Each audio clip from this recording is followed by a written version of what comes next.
우리 하나님 말씀 좀 같이 살펴보도록 하겠습니다.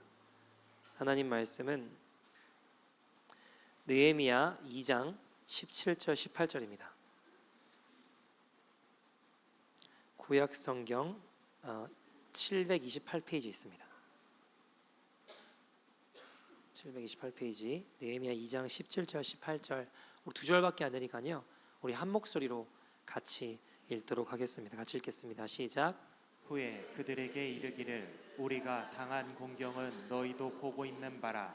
예루살렘이 황폐하고 성문이 불탔으니 자 예루살렘 성을 건축하여 다시 수치를 담하지 말자 하고, 또 그들에게 하나님의 선한 손이 나를 도우신 일과 왕인에게 이른 말씀을 전하였더니 그들의 말이 일어나 건축하자 하고 모두 힘을 내어 이 선한 일을 하려 하매. 아멘. 네. 오늘 말씀 전해 주실 분은 헤리티지 스쿨 크리스천 스쿨 교목으로 섬기고 계시는 우리 설정훈 목사님 나오셔서 믿음의 성벽을 재건하려면이라는 제목으로 같이 하나님 말씀 듣는 시간 갖도록 하겠습니다.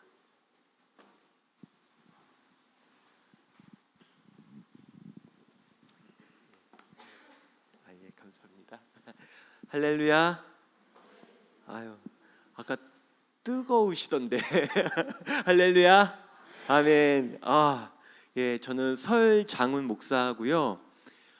저 여기 뭐 예배 전에 은혜 받기는 처음인 것 같아요. 예, 예배를 드리기 전에 여기 막 곳곳에 성도님들께서 막 정말 뜨겁게 부르짖는 기도하는 모습에 제가 너무나 기뻤고요.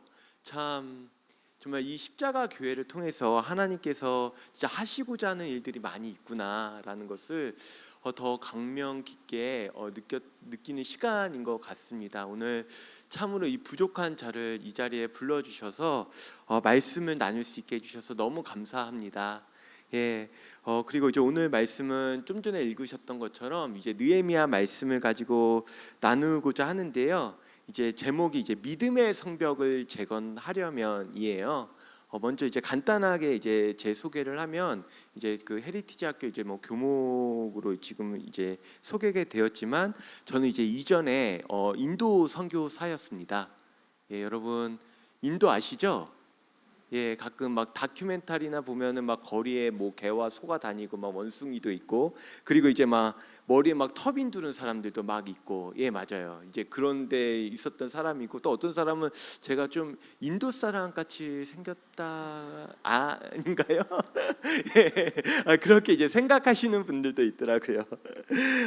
저는 이제 이렇게 실은 이제 목사 안수를 받자마자 저는 이제 저희 가족과 함께 이제 인도의 수도가 뉴델리거든요. 예, 뉴델리에 가서 이제 현지인들 대상으로 교회를 개척했습니다. 그리고 제가 퀴즈 하나 낼게요. 이거 뭐 모르실 것 같긴 한데 혹시 제가 그 당시 가졌던 꿈과 또 별명이 있었어요. 혹시 뭔지 맞히시는 분? 예, 참고로 예, 인도 선교사였습니다. 예, 제 별명이 인도의 아버지였어요. 인도의 아버지. 예, 그만큼 이제 그 이유가 있었는데 이게 저희 가정사하고도 좀 연계가 있습니다. 이제 저희 가정은요 가문을 아주 중시하는 가족입니다. 그래서 이제 내 시조가 누구이고 그리고 이제 족보는 어떻고 하면서 항상 제가 어렸을 때마다 저희 아버지께서 하시는 말씀이 있었어요. 그게 뭐냐면 호랑이는 죽어서 가죽을 남기고 사람은 죽어서 이름을 남겨야 된다. 그래서 참 이게 어렸을 때 어떤 가르침을 받느냐가 중요한 것 같은데, 이런 얘기를 하도 수도 없이 들으니까 제가 어떻겠습니까? 이왕 내가 선교사 되는 김에 정말 선교사다운 선교사로 이름을 남기자라고 이제 이렇게 생각이 들었죠.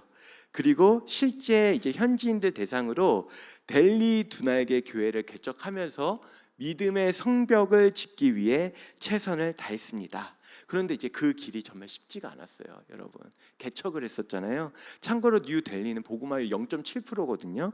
그런데 여러분, 성벽을 짓는 이유가 무엇입니까? 믿음의 성벽을 짓는 이유가 간단하거든요. 적들로부터 이제 보호하기 위함인데, 정말 인도라는 것이 하나님의 말씀과 다른 가르침, 그리고 이제 힌두교, 무슬림 백그라운드에 있는 친구들이 너무 많이 있는 거예요. 그래서 이들을 양육하고 전도하면서 어느 순간 믿음의 성벽이 지어진 것 같으면 다시 무너지고, 또 어느 순간 내 생각대로 이 친구가 세워진 것 같으면 또 다시 원점에 있는 모습을 보면서 정말 낙심되어지고, 이런 과정을 통하여서 정말 제 인생이 황폐하게 되는 그런 과정을 겪기도 되었습니다. 하지만 사랑하는 여러분, 정말 인생이 정말 내 뜻대로 되면 얼마나 좋겠습니까? 그렇죠? 그런데 그리 아니할지라도, 정말 내가 원하는 뜻대로 안 돼서 내 인생이 황폐하게 될지라도, 저는 오늘 이 말씀을 통하여서 여러분이 하나님의 선한 손이 무엇인지 깨닫길 축복합니다. 아멘. 그래서 우리가 이 믿음의 성벽을 지어 가셨으면 좋겠어요. 내가 이 인생에 황폐함이 있을지라도 어떻게 이 말씀대로 믿음의 성벽을 지어 나갈 것인가? 그래서 첫 번째, 믿음의 성벽을 재건하려면요, 자, 따라 한번 해보세요. 첫째, 내 삶이 아무리 황폐하고, 따라해 보시겠어요? 황폐하고 불탈지라도, 자, 남은 것을 봐야 합니다. 아멘.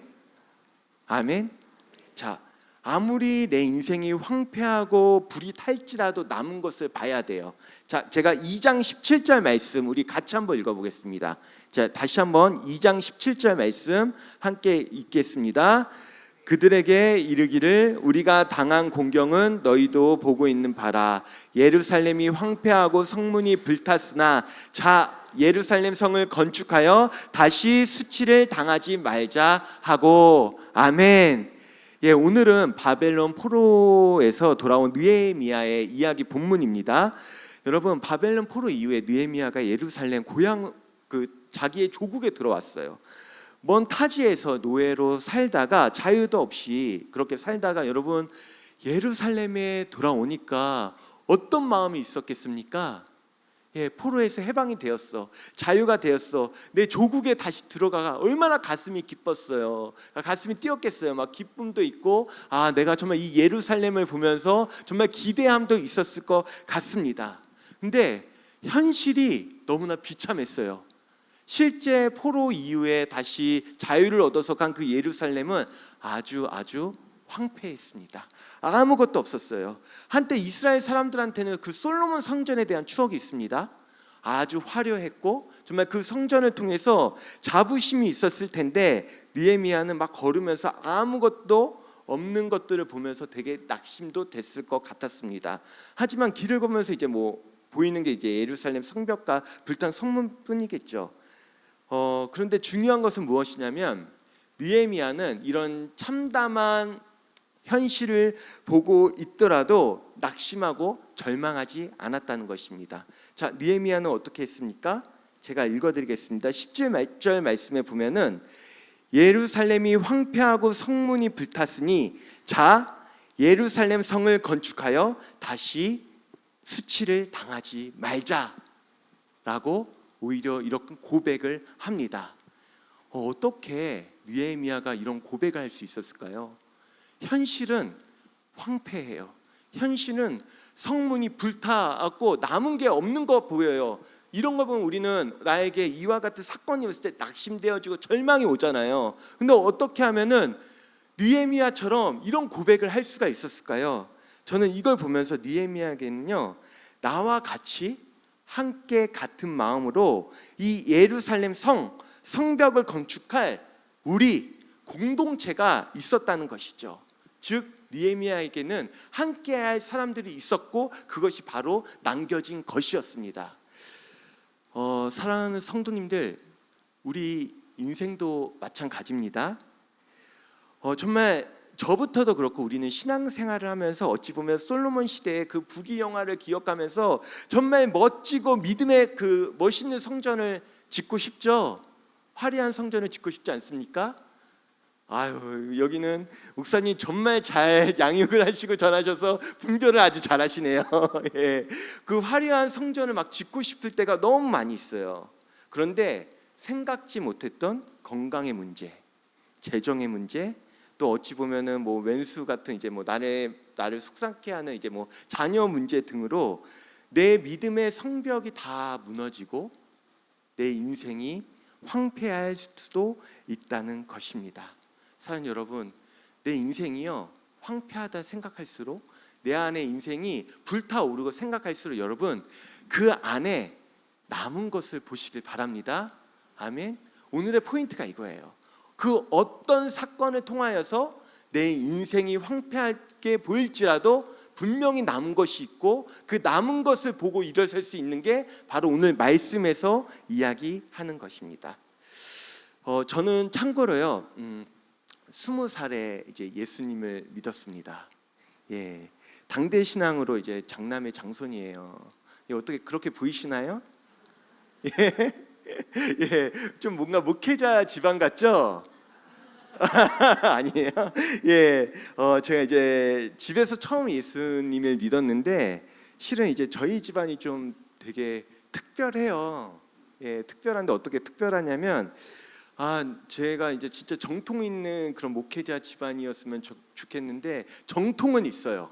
그 정통이 무엇이냐면 저희 집안 조상님 중에 아주 유명하신 분이 한 분 계십니다.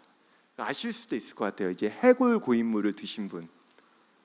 예, 할렐루야. 예, 대승불교의 창시자 원효대사가 이제 저희 주상이세요. 그래서 족보를 따지면 원효대사가 설총을 낳고 나서 오늘날에 이제 설장은 목사가 이제 이 자리에 가운데 있는, 이건 무슨 마태복음의 구속사도 아니고 정말 어찌 보면 뼈대 있는 그런 집안의 자손이죠.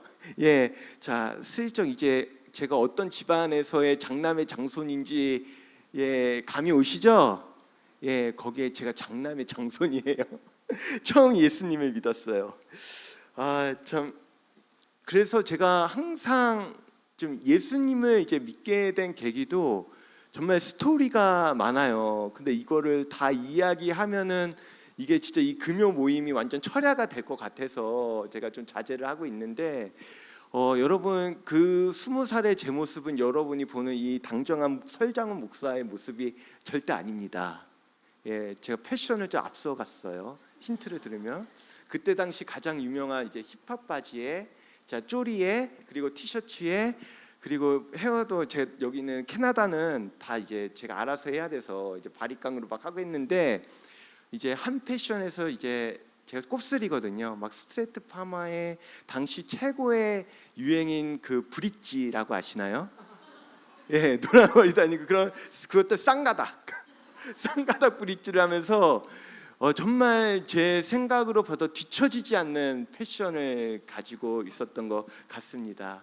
예. 근데 목사님 오늘 뭐 시간 좀 괜찮은 거죠?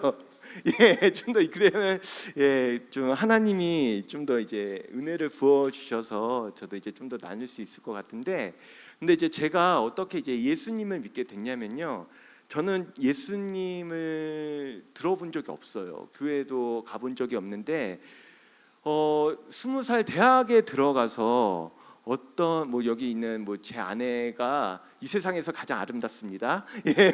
근데 그 당시에 좀 예뻐 보이는, 아내보다 좀 못하지만 예뻐 보이는 이제 선배가 맛있는 간식과 함께 어디를 가시더라고요. 막 식사 사준다고. 그거 따라갔죠. 이제 뭐 처음 이제 1학년에는 뭐 어떻게 하면 이제 선배한테 밥을 많이 얻어 먹을까 그런 생각밖에 없잖아요. 근데 그렇게 따라간 곳이 기독교 학생회였어요.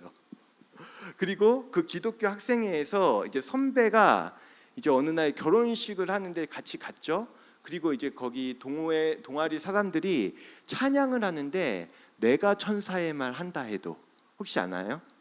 예, 그 찬양을 하는데 너무 이 찬양이 좋은 거예요. 그래서 제가 선배한테 물어봤어요. 선배님, 이 찬양을 배우려면 어디로 가야 합니까? 하니까 교회로 가래요. 교회요? 가야겠죠. 그리고 그 주일날 교회를 가려고 나왔는데 세상 천지에 한국에 그렇게 교회가 많은지 몰랐습니다. 동네에 보니까 곳곳에 십자가가 많이 있는 거예요. 근데 마침 이제 제 모교는 이제 그 10,000명 이상 되는 이제 큰 교회였거든요. 마침 그 교회에 버스가 이제 운행하고 있었던 거예요. 저는 그 교회가 어떤지도 모르고 그날 그냥 교회라는 그 셔틀 버스를 타고 그냥 갔습니다. 그게 제 시작이었어요.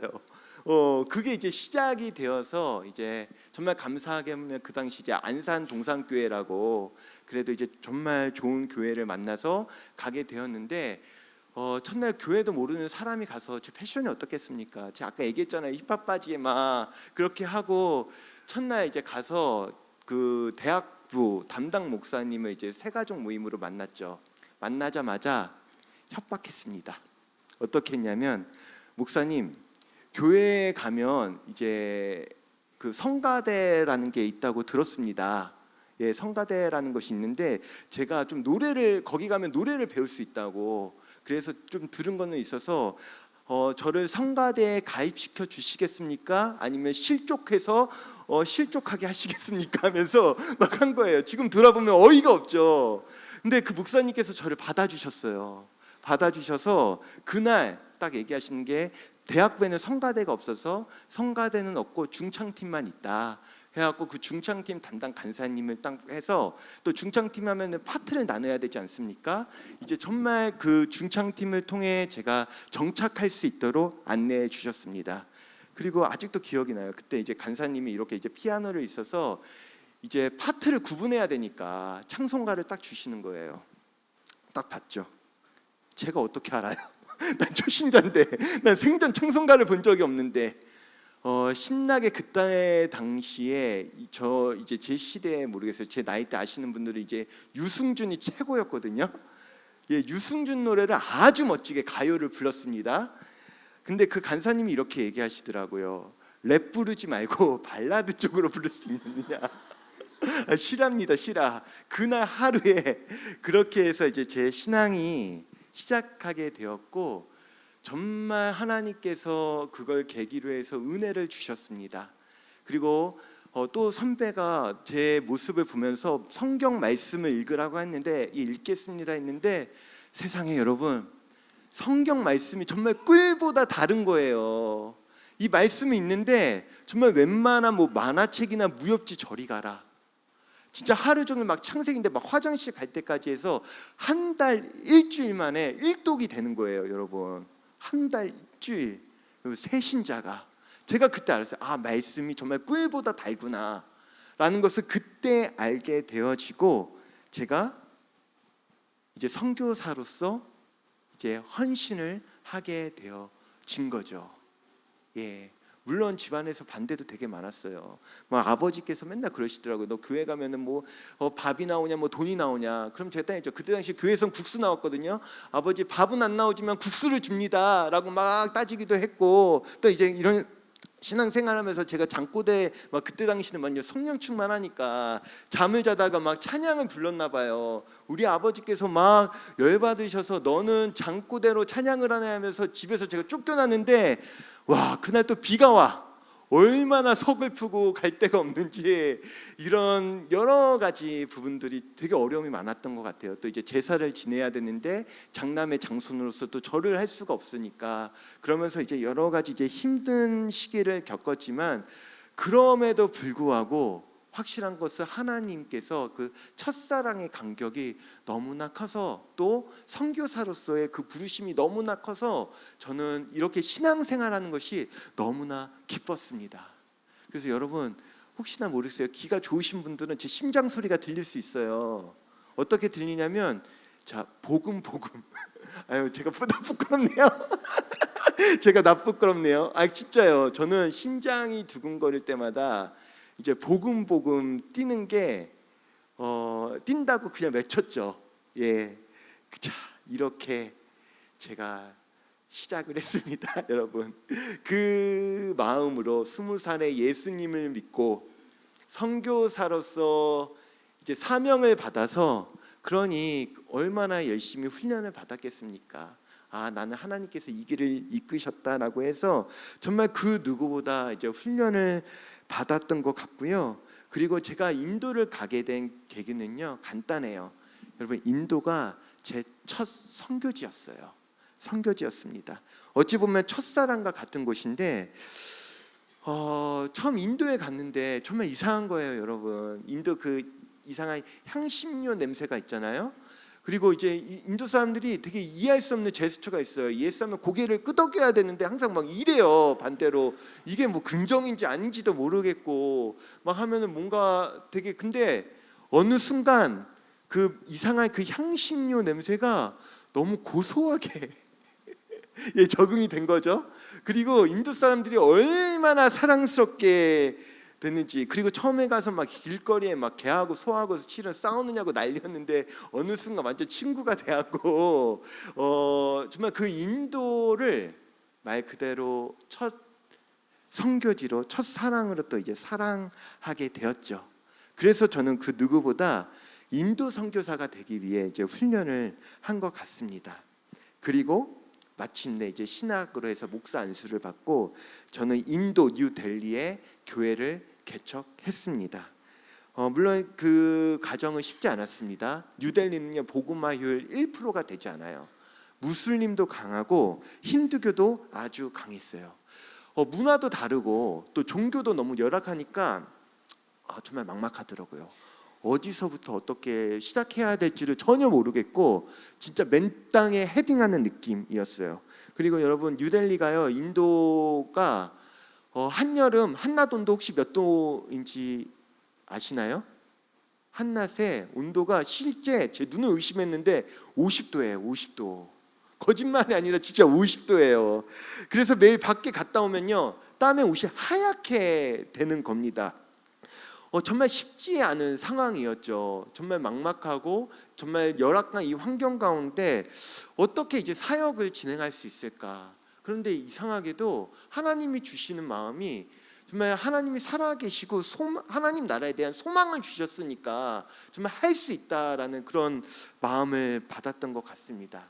그래서 저는 그 당시 이제 저희 가정과 이제 단기 팀이 같이 이제 사역을 진행했거든요. 그래서 했던 게 무엇이냐면 정말 그 한 여름에 기타 하나 들고 공원에 간 거예요.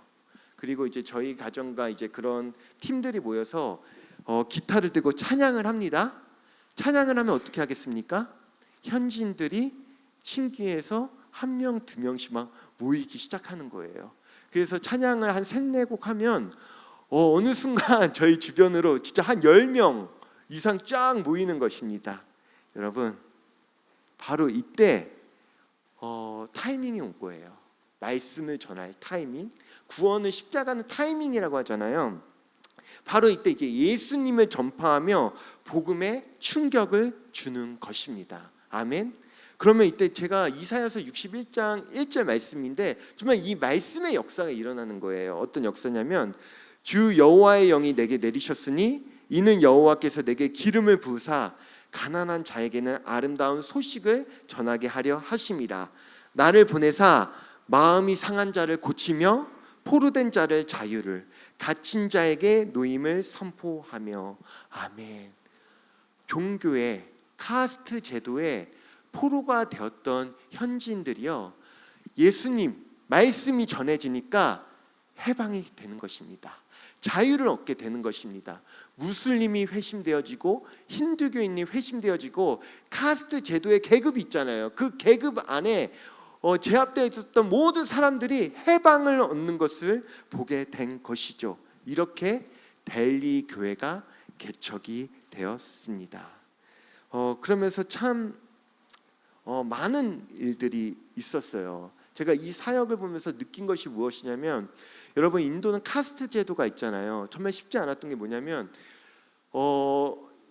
그 우리나라 조선시대 생각하시면 됩니다.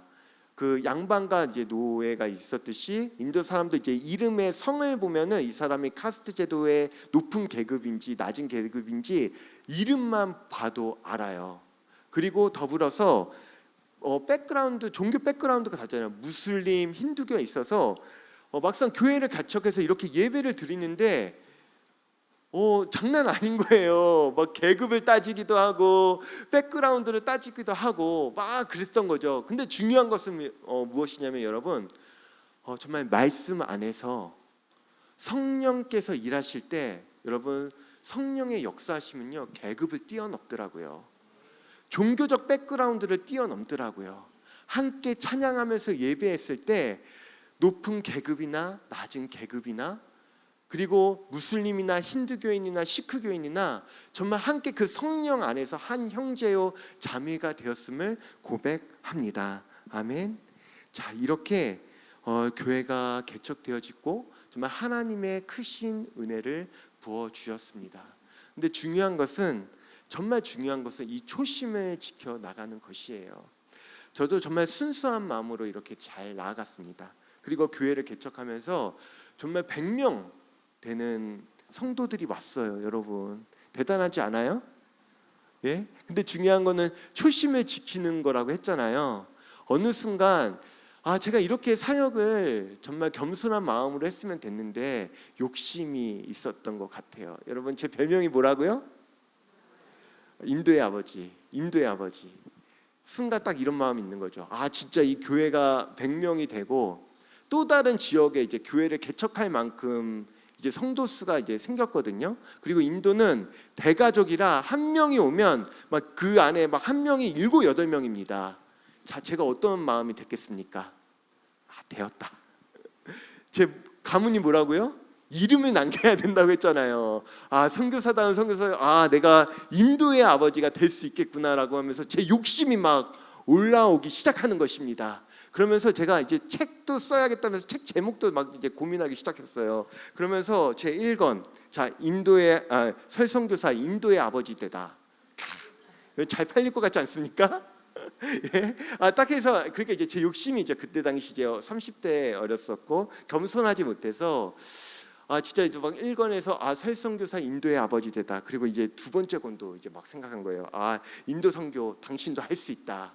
하면서 막 몇 불을 찍어낼까 막 그런 이제 쓸데없는 것들도 고민을 했었는데 하나님께서 가만히 안 있으시죠.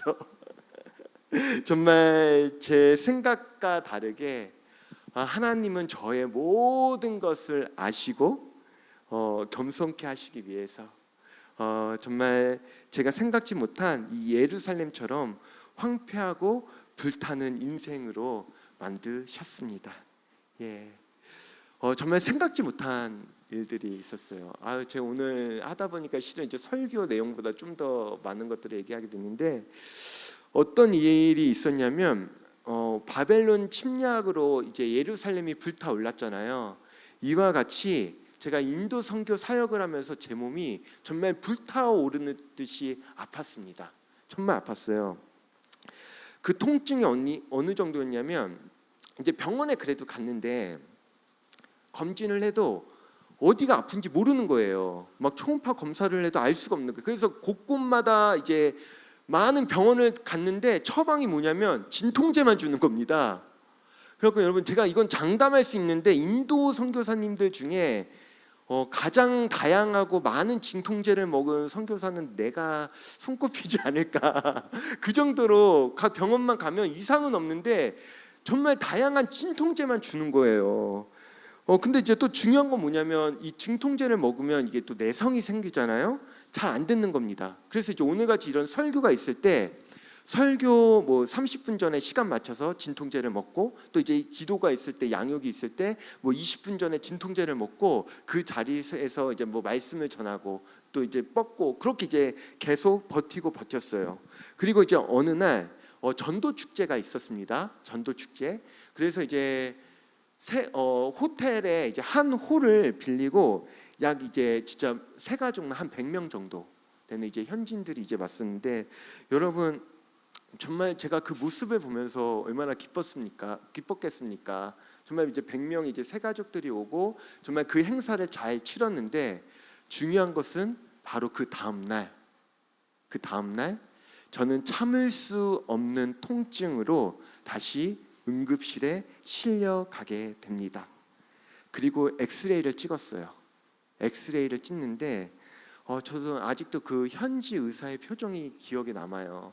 그 현지 의사가 저를 심각하게 쳐다보더니 그 엑스레이에 제 폐에 500원짜리 그 혹 같은 게 보인다고 합니다. 여러분 뭐겠습니까? 암이었어요. 암. 너무 당황스럽죠.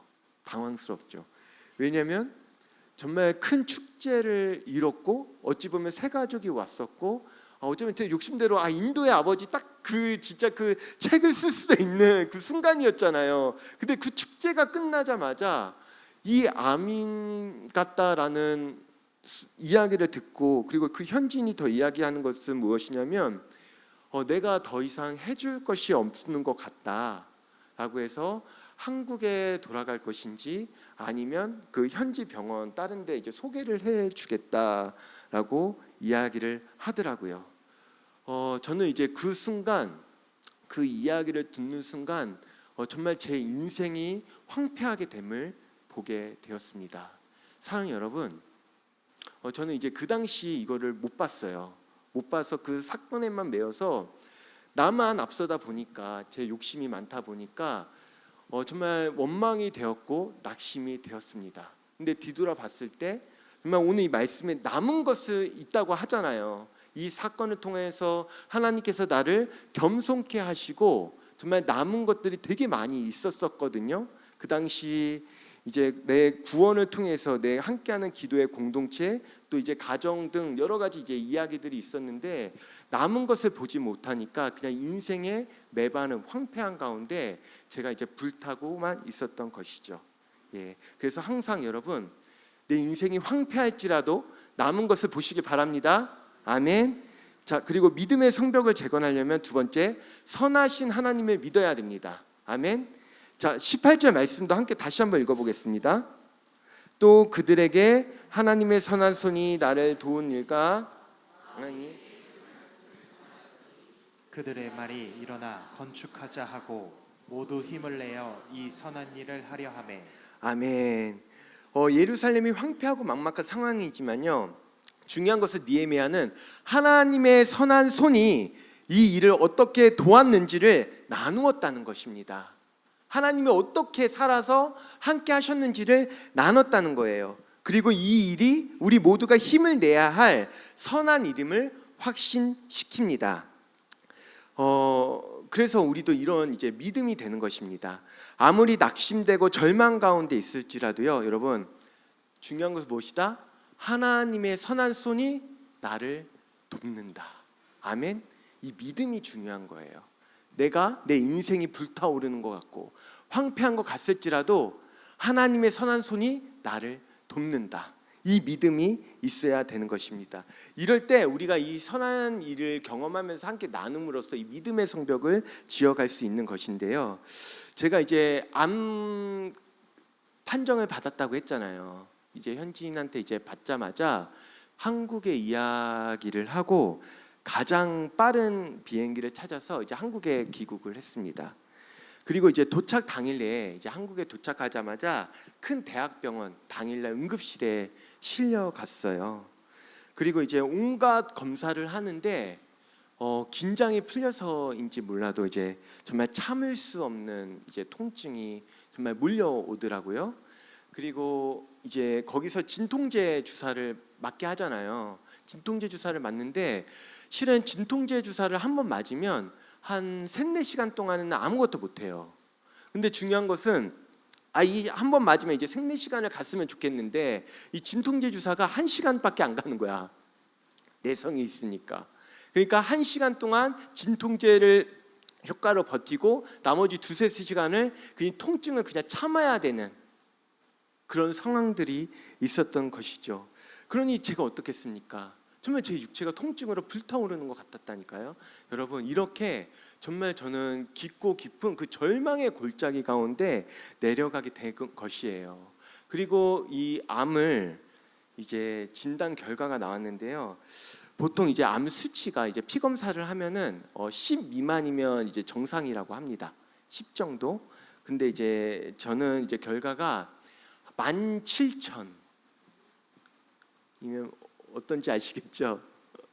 10 미만이었는데 17,000 이상이 나온 거예요. 이거는 뭐 이제 거기 병원에 딱 그 검사를 하면 수치가 정확하게 다 나오거든요. 제 정확히 기억나요. 한 17,070인가 그랬을 것 같아요. 있는데 암 4기에 가까운 3기였습니다. 암 4기에 가까운 3기였는데 온몸에 이제 다 암덩어리였고요. 환자복을 입은 어찌 보면 이제 초라하다 싶은 그 환자복을 입은 저는요, 이제는 선교사로서 또 이제 사역자로서 제 인생이 이제 다 끝났다라는 생각이 들 수밖에 없었어요.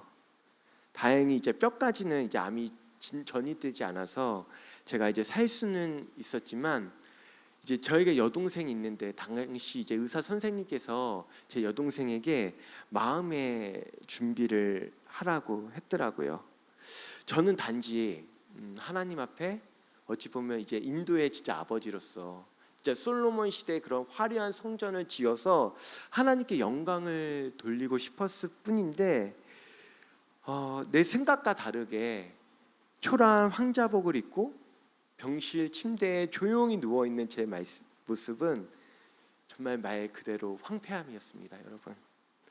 그렇게 저는 이제 한 번의 수술과 5번의 이제 항암의 과정을 거쳐야 됐어요. 항암을 통해서 정말 그 아픔이 뭔지를 깨닫게 된 거예요, 여러분. 제가 이제 아픈 분들한테 기도하라고 말을 못 하겠더라고요. 진짜 아프니까 기도가 안 돼요, 여러분. 진짜 아프니까 기도가 안 돼요. 그리고 항암을 하니까 말씀을 집중할 수가 없습니다. 책을 읽을 수가 없어요. 그래서 듣는 것밖에 안 되는 거예요. 정말 나는 먹지도 못하니까 점점 뼈만 남아지고, 또 그 항암의 통증이 얼마나 지독하겠어요. 독이 독을 없애는 거거든요. 항암이 들어오면서 정말 참을 수 없는 그 통증, 그리고 또 이제 하루아침에 지금 뭐 제 스타일 괜찮죠, 여러분? 진짜 하루 사이 이제 머리도 싹 다 빠지고 그런 과정을 겪게 됐는데, 정말 저는 정말 그 초라한 제 모습을 바라보면서 점점 더 정말 밑바닥 가운데 내려가게 된 것 같습니다. 저희가 이제 선교사였잖아요, 목사였잖아요. 신학을 하고 정말 선교사로서 많은 훈련을 받았지만, 정말 여러분, 정말 그 밑바닥 가운데 가보니까 아무것도 소용없더라고요. 제가 얼마나 믿음 없는 자였는지 비로소 그 밑바닥 가운데 있으니까 제 믿음이 다 드러나는 거예요. 정말 하나님이 계시는가 원망도 하고 낙심도 되고, 그런 가운데 정말 밑바닥까지 가니까 초라한 제가 인정이 되기 시작했을 거예요. 정말 하나님 앞에 무기력함, 딱 이 말밖에 안 됐던 것 같아요. 하나님, 정말 살려주세요. 내가 할 수 있는 것은 없습니다. 이렇게 내 자신을 인정하고 주님께 구할 때, 여러분, 살아계신 하나님께서 일하십니다. 아멘. 제가 말씀 하나 읽어드릴게요. 히브리서 4장 12절 말씀입니다. 제가 읽어드리겠습니다. 하나님의 말씀은 살아있고 활력이 있어 좌우의 날선 어떤 검보다도 예리하여 혼과 영과 관절과 골수를 쪼갠다 하시는데, 여러분, 하나님의 말씀이 어떤 검보다 예리하잖아요. 관절과 골수를 쪼개고, 정말 이 말씀으로 마음판에 이제 말씀이 새겨지는데, 사랑 여러분, 정말 그 깊고 깊은 그 절망의 골짜기 가운데 있을 때 마음판에 새겨진 하나님의 말씀이 빛나는 줄 믿습니다. 아멘. 하나님의 말씀이요, 좌절 가운데, 낙심 가운데 있는 저에게 비춰지니까 저에게 있었던 이 사건들이 해석되기 시작한 거예요.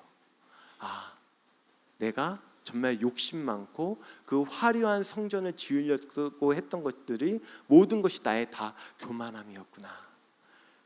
내가 이런 인생의 황폐함이 갑자기 찾아온 것이 하나님이 나를 구원하기 위한 것이었구나라는 것이 마음판에 새겨진 그 말씀이 나를 비춰지기 시작하니까 회개가 되어지고, 여러분, 영이 살아나기 시작하는 거예요.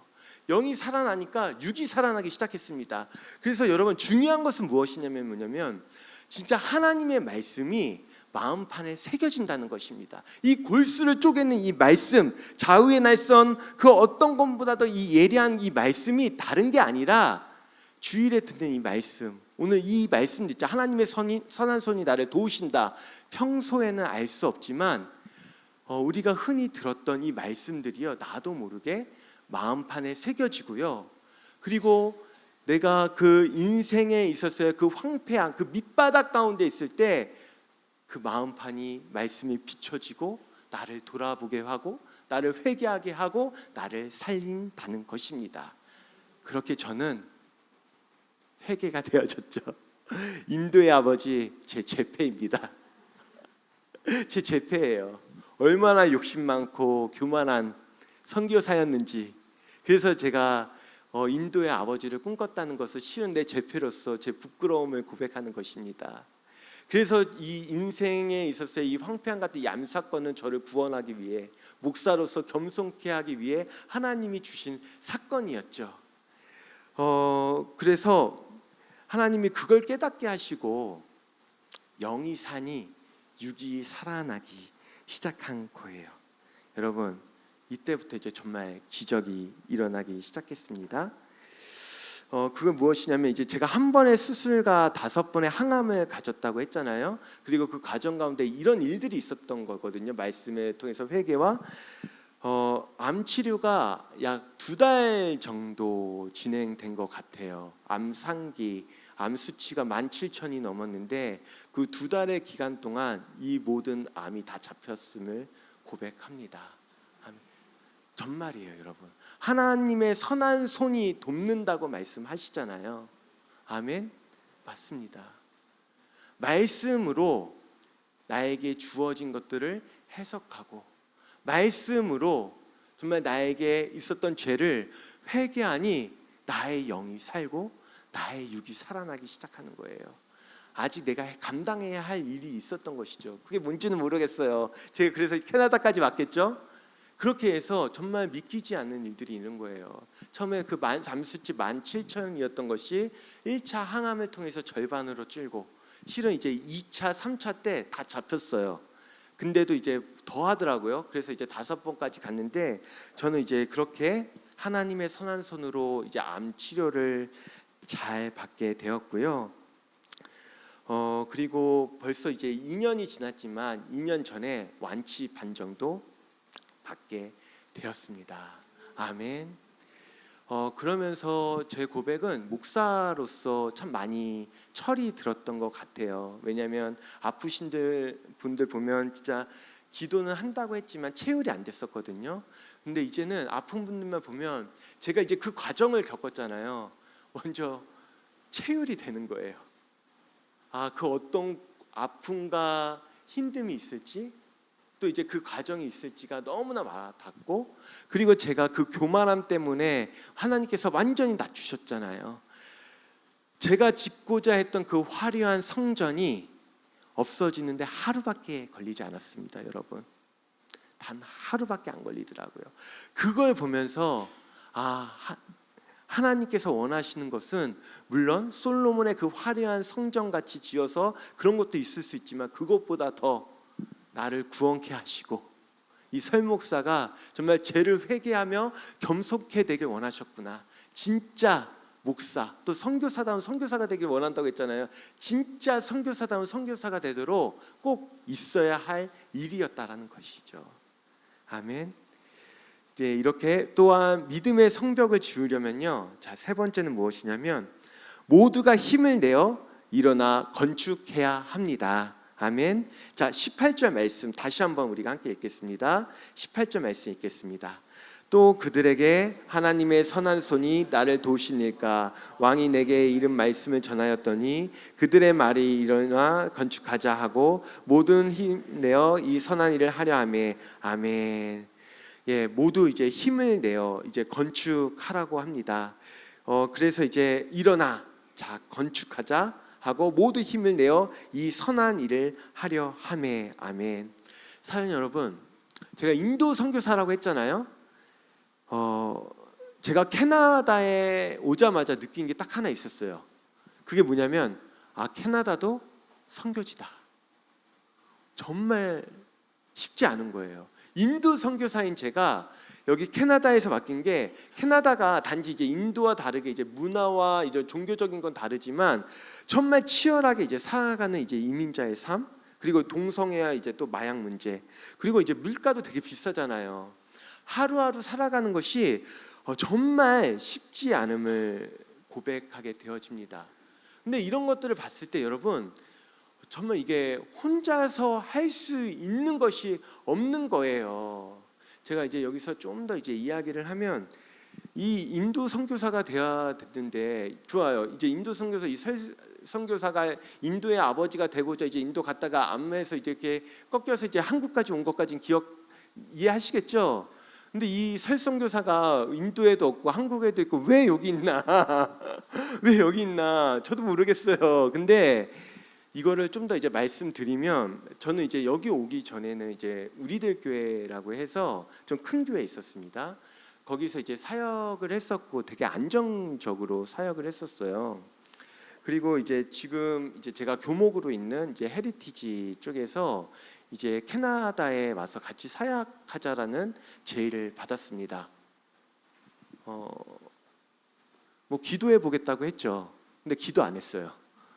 왜냐하면 큰 교회에 있고 안정적이고 뭐 아쉬울 게 뭐가 있어요. 대형 교회 이제 부목사로서 있는데 나는 여기서 있다가 그냥 이제 좀 편하게 사역하면서 남을 거다라고 이제 그렇게 이제 생각을 했었죠. 그런데 모든 것을 아시는 하나님께서 또 저를 내버려 두지 않으시더라고요. 이제 그 교회에 이제 저희 목사님 외부 집회가 있었거든요. 외부 집회를 이제 모셔다 드리고 목사님은 가시고 제가 이제 그 타교회 이제 그 저희 목사님 외부 집회가 끝나고 난 다음에 이제 차를 빼려고 이제 차에 갔습니다.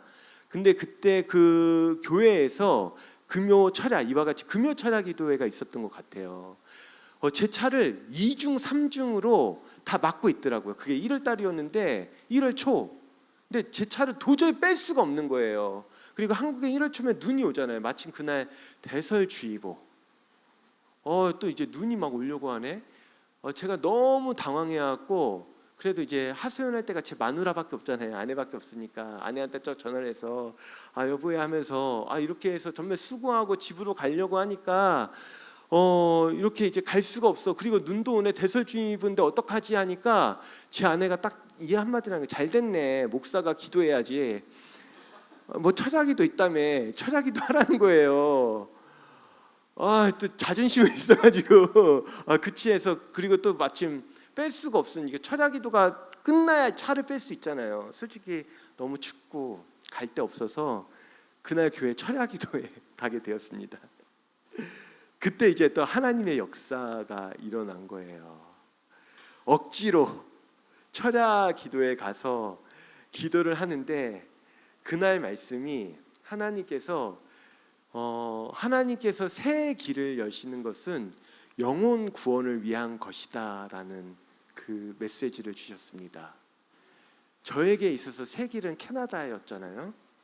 저는 캐나다를 잘 몰랐어요, 여러분. 이런 곳인지 몰랐습니다.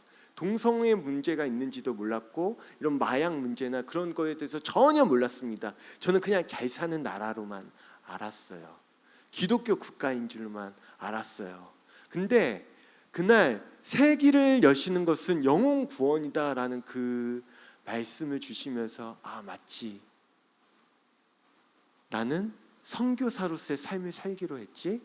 선교사는 어떤 사람인가 했을 때 항상 예배가 없는 곳에 예배가 있을 수 있도록 예배자가 되어지고 그리고 어그러진 곳이 있다면 그곳에 가서 하나님 나라를 선포하는 게 사역자라고 저는 배웠거든요. 내가 어느 순간 안정된 곳에서 그냥 안주하려고 했던 제 모습을 정말 회개하게 되었고요. 새 길을 위해서 영혼 구원을 위해서 제가 결심하게 되어지고 아내와 이야기하면서 정말 모든 것이 순조롭게 해서 작년 5월에 캐나다에 넘어오게 되었습니다. 그게 이제 불과 이제 1년이 좀 안 됐던 거예요. 근데 주변에서 정말 부러워하더라고요. 부목사들이 너무 부러워하더라고요. 근데 그만큼 모른다는 거예요. 정말 모르는 거예요. 인도는 선교지고 가난한 나라라서 어떻게든 서포트를 받고 하지만 캐나다를 선교지라는 인식이 없습니다. 근데 저에게도 새 자녀가 있습니다. 정말 교육을 볼수록 또 다음 세대를 위해서 볼수록 또 청년들을 볼수록 사랑하는 여러분, 캐나다는 선교지가 맞고요. 정말 이곳에 있는 동성애와 마약과 여러 가지 하나님의 말씀과 다르게 가는 이 세상적인 적들로부터, 하나님의 말씀을 거스리는 것들로부터 우리가 이 황폐한 땅 가운데 믿음의 성벽을 지어야 할 줄 믿습니다. 아멘. 저는 이것이 우리 십자가 교회 성도님들이 다 함께 감당해 주실 것이라 믿습니다. 그래서 제가 온 것 같아요.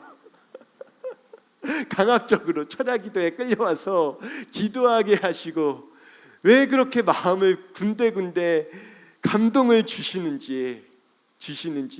그리고 제가 또 너무 감사한 게 또 우리 박 목사님 만나서 제가 교제할 때마다 너무 기쁜 거예요. 왜냐하면 이 성벽을 혼자 지을 수 없잖아요. 이 캐나다라는 땅 얼마나 넓습니까? 토론토만 해도 너무나 넓지 않습니까? 예, 우리가 함께 일어나 힘을 내어서 믿음의 성벽을 이 토론토와 캐나다 가운데 세울 줄 믿습니다. 아멘. 예, 우리 함께 좀 찬양하면서 계속 지속적으로 좀 기도하기 원합니다.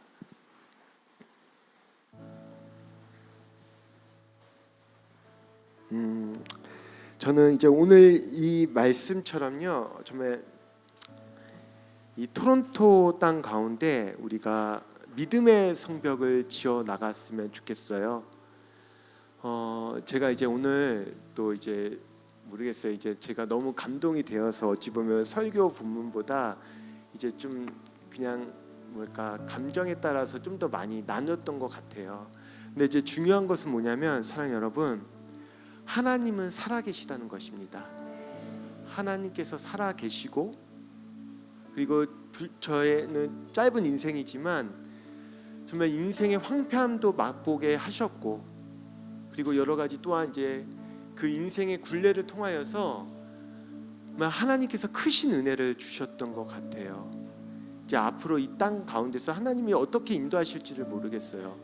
하지만 중요한 것은 여러분을 만나게 하셨고 또 목사님을 만나게 하셨고 정말 위대하신 하나님께서 어떤 일을 행하실까 제가 기대가 됩니다. 그래서 우리 이 시간에는 위대하신 주를 함께 좀 찬양하면서 함께 좀 기도하도록 하겠습니다.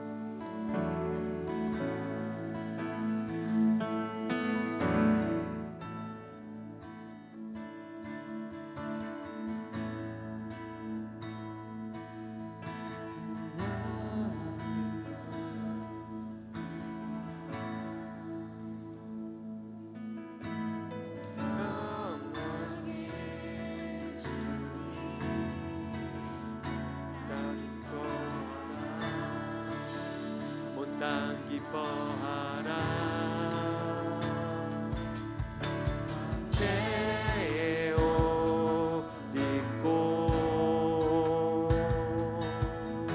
어둠 물리쳐 저 원수는 떠내 저 원수는 떠내 이대 하신 주 찬양의 위대 하신 주 모두 알게 되리라. 위대 하신 주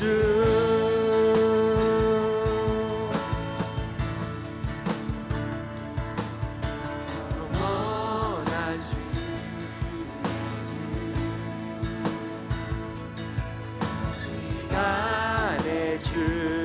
주간자 알파와 오메가 알파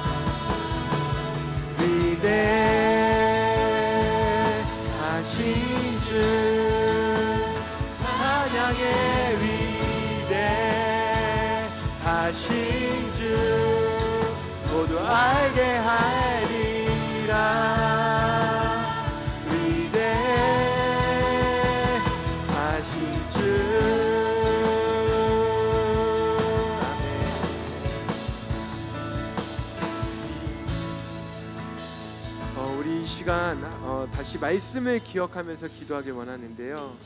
정말 우리가 믿음의 성벽을 재건하기 위해선 내 인생이 아무리 황폐하고 불탈지라도 남은 것을 봐야 합니다. 또한 선하신 하나님을 믿어야 합니다. 그리고 나 혼자가 아니라 우리 모두가 힘을 내어 일어나 건축해야 합니다. 이 시간 기도할 때 주님, 우리가 이 믿음의 성벽을 짓게 하여 주시옵소서. 나 혼자가 아니라 우리가 함께 힘을 내어 일어나 건축하게 하여 주시옵소서. 우리 함께 주여 외치며 함께 기도하겠습니다. 주여!